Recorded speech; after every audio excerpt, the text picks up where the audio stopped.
د هیله میډیا درنو لیدونکو سلام پام کړئ د نن خبري ټولګه ته پاکستان کې د افغان کډوالو نیول به ساري ډیر شوی رسمي شمیرې ښایي چې افغانستان ته د افغان کډوالو د جبري ستنولو لړۍ له پراخېدو سره هممهاله په کوربه هیوادونو ځانګړي ډول پاکستان کې د افغانانو د نیولو لړۍ په کمساري توګه چټکه او پراخه شوې.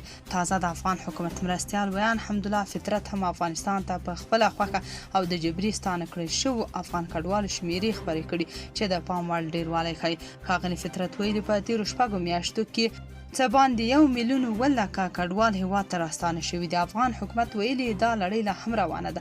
د ستنېدونکو تر ټولو ډېره اندازه له ایران او پاکستان څخه ده. په دغو دواړو هیوادونو کې په پرله پسې ډول د افغان کډوالو ژوند تریخ شوی او پکې له لسیزو میاشت افغانان اوس په لویه کچه له سختو تګلارو او جبري ستنېدو سره مخ دي. ټرمپ وايي خامنه ای د واک د ساتلو لپاره زرګونه کسان وژني او دې ته رهبري نه وي.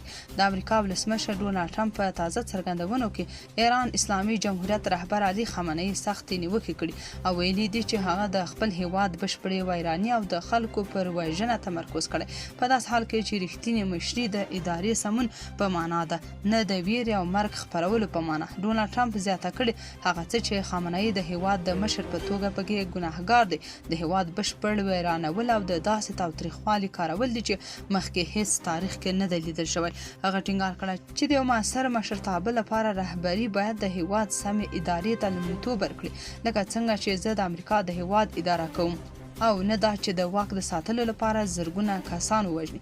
د ډونالډ ټرمپ دا څرګندونې د امریکا د بهرنیو چارو وزارت د فارسي رسمي حساب له لارې خپرې شوي چې د ایران د داخلي او نړیوال سیاست په اړه د واشنګټن د دریځ یوه روښانه بیلګه ګڼل کیږي. د افغانستان تنکیو ځوانانو له 19 کلنو د کم عمره لوبډلو د ورځني کرکټ په نړیوال جام کې د سویلي افریقا وروسته ویسټ انډیز ته هم ماته ورکړه. افغان زلمیانو نننۍ لوبه د 108 منډو په نسبتا لوی توپیر وګټله او د سره راتلونکي پړاو ته لاره وموندله. اڅکزی وایي تیراک له کورونو د خلکو ایستل ترهګري ده. د پاکستان د ملي اسمبلۍ د اپوزیسیون مشر محمود خان اڅکزي ویلي ترهګري یوازې د ټوپک او چاودنو نوم نه دی بلکې له خپلو مینو او کورونو د خلکو ایستل ښکاره ترهګري ده. اڅکزي ویلي په سړه هوا کې کورنۍ په لارو کې کډې باروي او له هغو ځمکو او مینو بې برخې کیږي چې له کلونو بلکې له پیړیو راهیسې پکې میشتې وي.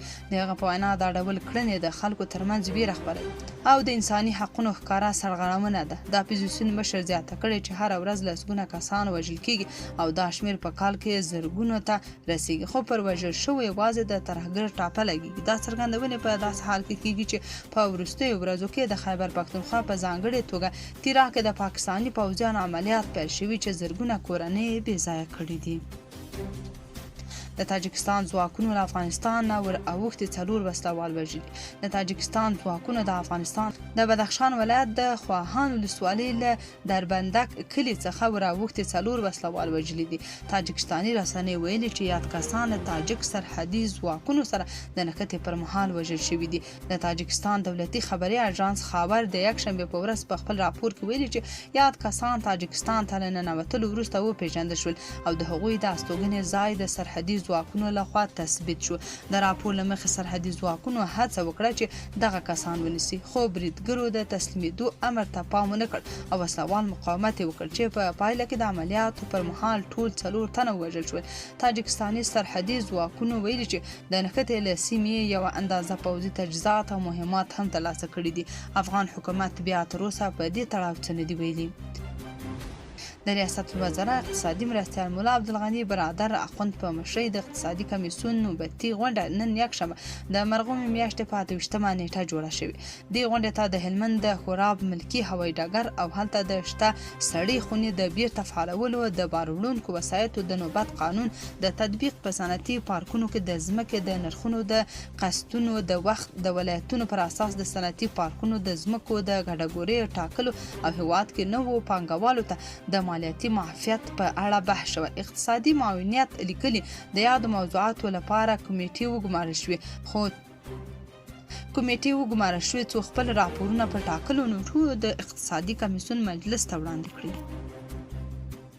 افغان حکومت وايي د یتیمانو د پالنې ټول خصوصي مرکزونه تړلي. د کار او ټولنیزو چارو وزارت وايي چې په دې وروستیو کې د یتیم پالنې خصوصي مرکزونه او روزنتونونه تړلي او ټول یتیم ماشومان او اړوند تجهیزات د طالبانو لخوا جوړ شوو مرکزونو ته انتقال کړي دي. د یاد وزارت ویان سمیع الله ابراهیمي په یو ویډیویي پیغام کې ویلي چې د طالبانو د بیا ځلي واکمنۍ له پیل وروسته په ټولو ولایتونو کې د هلکانو او نجونو لپاره جلا روزنتونونه پرانیستل شوي او دغه لړۍ پراخه کړې ده. د هغه په وینا دا مهال په یادو روزنتونونو کې له 10,000 زیات زیانمن یتیمان او بې سرپرسته ماشومان تر پوښښ لاندې دي.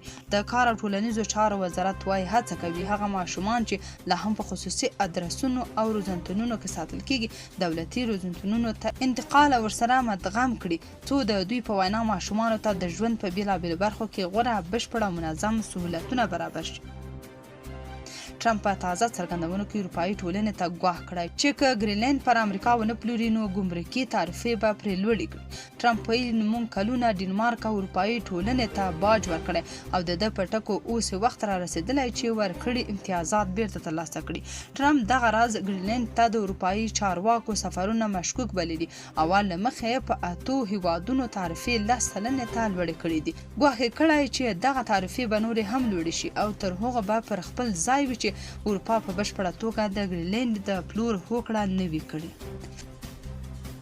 قطر کې د افغانستان سفیر سهیل شاهین د قطر بهرنیو چارو وزیر ځانګړي استازي فیصل بن عبدالله آل حنزاب سره کتلي. دوحه کې د افغانستان سفارت په لیکنه کتنه کې دواړو لورو د افغانستان او قطر ترمنځ د دوه اړخیزو اړیکو افغانستان کې په پانګونې خبرې کړي. دغه راز کتنه کې دواړو لوري د کرنې عصري کولو سوداګرۍ سیاحت په اړه غږېدلي او یادو برخو کې د همکاریو په زیاتولو ټینګار کړی.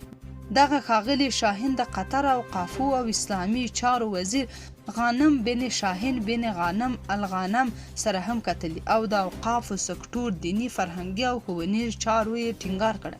په افغانستان کې د خوړو د نړیوال پروګرام مدیر جان الیف وایي چې افغاني ښځې د خپلو ماشومانو د تغذیې لپاره خپله روغتیا او خواړه قربانوي. نوموړي خبرداری ورکړی چې سږکال 4 میلیونه ماشومان د سختې خوارځواکۍ له خطر سره مخ دي او د درملنې امکانات محدود دي. هغه زیاتوي چې اقتصادي ستونزې د اوبو کمښت او روغتیایي خدمتونو ته لږ لاسرسی لوږه نوره هم زیاتوي. هغه له نړیوالې ټولنې د بیړنیو مرسته غوښتنه کړې ده.